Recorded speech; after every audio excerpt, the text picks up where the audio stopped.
Je suis très fier de passer derrière Claude, parce qu'il a été quand même une source d'inspiration. Voilà, donc moi je suis paysan bio, je travaille à Vauches, à 15 minutes de Saint-Étienne, au nord, et je suis ce qu'on appelle un reconverti, parce que je ne suis pas un néo-rural, j'habitais déjà à la campagne. Simplement, j'étais parti travailler dans des boîtes pas très fréquentables, justement. Et après avoir été jusqu'au bout de la démarche, et que j'ai eu mon premier enfant et qu'il a fallu l'alimenter, et ben, on se pose des questions, on veut ce qu'il y a de mieux, et on s'aperçoit que l'offre n'est pas forcément là. Et puis, avec le travail qui ne va pas, et ben, on se remet en question. Et puis, ben, voilà, je suis parti, je me suis reconverti en 2010. Il a fallu avoir accès à la terre. Merci Terre de Liens. Sinon, j'aurais jamais pu m'installer. Et donc voilà, je voulais partir dans les fruits. Finalement, bah, j'ai trouvé un terrain plat. Donc les fruits, il faut attendre un petit peu. Et on a planté des arbres. J'ai fait beaucoup de formations maraîchage. Donc il y a quand même des centres de formation importants dans la région lyonnaise. Il y a l'Ardab qui fait un gros travail. Mais j'ai été frappé par la contradiction parce que je viens du littéraire. Donc quand on me dit que je fais de l'agriculture biologique, bio pour moi c'est le vivant. Logos, c'est la compréhension, c'est le savoir. Et quand on vous dit chouette, on a trouvé un nouveau pesticide naturel. Cide, c'est la mort, donc il y a quelque chose qui est en contradiction. Et puis, on a visité des exploitations agricoles biologiques avec des terrains labourés en pente. Et là, je me suis dit qu'il y avait quelque chose qui tournait pas rond dans le système bio. Et on a comment dire, le bio est en train de devenir du chimique, appelons les choses comme elles s'appellent, du chimique, mais simplement on remplace les produits, on remplace la démarche. Ça reste une agriculture symptomatique. On va traiter les symptômes et on ne va pas chercher à connaître la cause du problème. Donc j'ai essayé de trouver d'autres écoles qui pouvaient m'aider à ne pas devenir finalement médecin. Je ne voulais pas devenir médecin de plantes, ça ne m'intéressait pas. Gérer un hôpital, c'est pas mon truc. Donc voilà, donc j'ai trouvé tout ce qui était agroécologie, agroforesterie, permaculture. Et donc c'est ce dernier volet sur lequel j'ai travaillé. Donc pour présenter brièvement, la permaculture, c'est né dans l'hémisphère sud, en Australie, il y a 40 ans, donc c'est tout jeune. Le temps que ça arrive chez nous, il a fallu du temps, et surtout, il y a des choses qui ne sont pas tout à fait transposables parce qu'on n'a pas du tout le même climat. Donc aujourd'hui, on est sur la phase on expérimente. Donc voilà, donc je travaille en permaculture, tout ça pour dire ça. Je produis des fruits et des légumes sur 2,5 hectares. Je suis certifié AB pour des raisons de communication. Quand on n'est pas connu, le minimum, c'est le minimum syndical, j'ai envie de dire. Et la permaculture, c'est quoi? Alors la permaculture, c'est pas une religion, c'est pas une secte, mais il y a des principes éthiques. Et c'est ce que je trouve intéressant par rapport à d'autres approches, c'est qu'on a 3 volets principaux.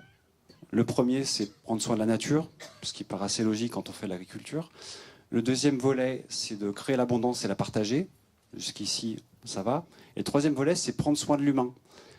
Et là, dans le milieu paysan, c'est quelque chose qui est déjà un petit peu plus difficile à trouver. Et j'aime bien commencer les conférences souvent avec cette approche-là, parce qu'on m'a invité pour participer à cette conférence, et j'ai vu bienveillance, et tout de suite, je me suis dit, ben, là, je ne peux pas rater cet aspect-là. Donc on essaye aussi d'intégrer la communication non violente, des outils comme ça qui nous permettent justement de pacifier les rapports, de ne pas laisser dégénérer des situations. Et la permaculture, ça peut aussi s'appliquer à tout un tas de domaines. C'est pas forcément agricole. Votre coiffeur, votre informaticien peut être permaculteur s'il veut. On peut faire la permaculture en milieu urbain. Enfin, c'est assez malléable. C'est un concept, si vous voulez. Voilà. Alors après, en ce qui nous concerne, sur quelque chose de très très pratique, il y a des grandes règles. C'est une boîte à outils aussi. Donc, c'est-à-dire que pour moi, par exemple, il y a un outil qui est le plus important. Si je vous parle permaculture, ceux qui connaissent, vous allez peut-être me dire but.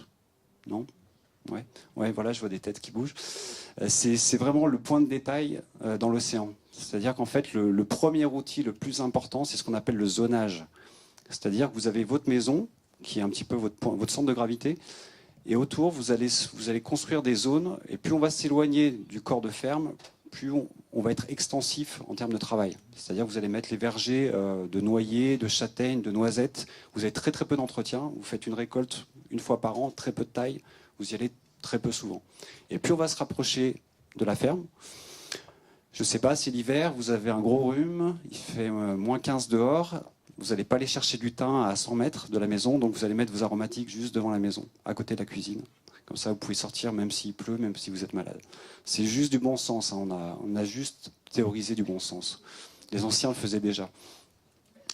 Le deuxième outil, c'est ce qu'on appelle le design. Donc à partir de ce zonage, on va commencer à identifier les biotopes existants et à les renforcer, à renforcer ce qu'on appelle l'effet de bordure.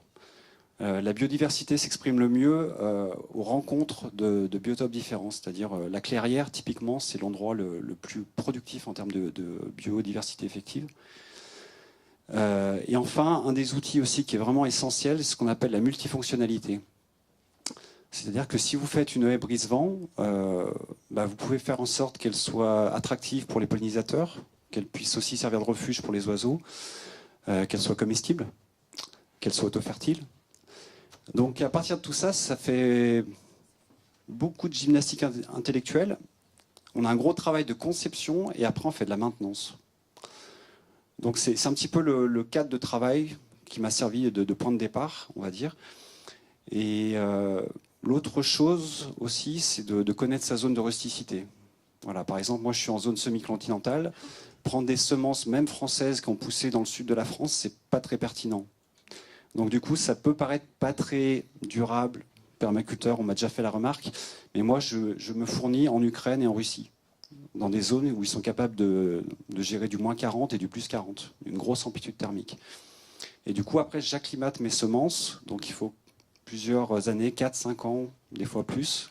Et après, vous avez des semences, pas Monsanto, pas hybrides, reproductibles, non brevetées, qui vont s'adapter. Donc on a l'épigénétique qui va se développer et qui va permettre à la plante de vraiment être localisée. Et ceux qui ont des grands terrains, limite, ils peuvent avoir une semence pour le haut du terrain et pour le bas du terrain, etc. etc. Voilà. Donc voilà. Après, au niveau permaculture aussi, ce qui est important, c'est de gérer le... Alors moi, en tant que professionnel, par exemple, gérer mes intrants et mes ventes en circuit court, c'est-à-dire que je fais de la vente directe. Tous mes clients sont à 3 km maximum de la ferme. Pour les petites livraisons, j'ai un vélo avec une remorque, donc j'essaye de ne pas trop avoir d'externalité au niveau du pétrole en particulier. Et pour mes intrants, je travaille avec beaucoup de paysagistes, donc je n'utilise pas d'engrais du tout, j'utilise pas de fumier, j'utilise que du carbone, c'est-à-dire de la paille, du bois fragmenté, de la feuille. Je suis assez opportuniste en fait. Tout ce qui passe et qui est organique, je le mets au sol. Je le pose sur le sol et après je laisse faire l'usine du sol en fait. Voilà, donc ça c'est pour l'aspect, on va dire, logistique. Et après, je travaille tout seul en tant qu'humain, mais j'ai une armée avec moi, et une armée de vivants. Donc il y a beaucoup de monde. On est des milliards en fait à travailler sur 2,5 hectares. C'est assez impressionnant. Une quantité de vers de terre assez incroyable à partir du moment où on s'amuse à ne plus toucher le sol. C'est-à-dire qu'effectivement, moi, je façonne des buttes durables. Donc, je travaille une fois le sol pour faire la butte. Je le fais pas par plaisir. Hein. C'est pas indispensable la butte, hein, contrairement aux idées reçues. On en parlait avec Claude tout à l'heure. Moi, je le fais parce que je suis sur un sol où en hiver, j'ai des grosses précipitations. Là, en ce moment, chez moi, c'est Venise. Donc, mes légumes sont sur des îles. Et entre les deux, il y a des canaux qui sont pas accessibles pour l'instant, mais c'est pas grave. Mes cultures sont pas trop en danger. Donc voilà. Donc l'idée de vraiment de perturber le moins possible l'écosystème. Et parmi les outils, les armes de destruction massive, c'est vrai que la chimie, c'est un des gros points de destruction. Mais je pense que la charrue a fait encore beaucoup plus de mal. C'est-à-dire que la charrue, on inverse les horizons et on est descendu jusqu'à 40 cm. Donc tout ce qui vit au-dessus se retrouve enfoui, il n'y a plus de lumière et plus d'oxygène. Et tout ce qui a besoin justement d'obscurité et d'humidité se retrouve desséché au soleil ou envolé par le vent. Donc d'une part pour la vie et d'autre part pour la composition du sol. Toutes vos argiles vont s'envoler avec le vol, avec le vent, avec les précipitations. Et là, vous vous retrouvez avec des déserts, en fait. C'est-à-dire qu'aujourd'hui, regardez le croissant fertile, ce qu'il est devenu. Il n'y a pas de quoi être fier. Et je pense que l'avenir, en fait, j'aime beaucoup justement cette comparaison entre l'ancien monde et le nouveau monde qui avait été faite par Konrad Schreiber. Et où il montre ce qui est devenu le croissant fertile, donc c'est la Palestine, donc du sang. Et le nouveau monde, où on a l'abondance, on a les plantes qui étaient toxiques, les tomates qui sont devenues les plantes les meilleures du monde. On a des plantes comme le maïs qui sont devenues des gigantesques plantes qui arrivent à capter du carbone sur 4 mètres ou 5 mètres d'eau. Donc ils ont réussi à faire ce travail et nous, en attendant, on a réussi à faire des blés qui montent à 90 cm de haut en 9 mois. Donc on peut regarder ailleurs, il y a beaucoup de choses à prendre. Il ne faut pas tout jeter dans ce qu'on a fait, mais il faut aussi avoir un petit peu d'humilité et regarder aussi les autres civilisations, ce qu'ils ont été capables de faire en fait.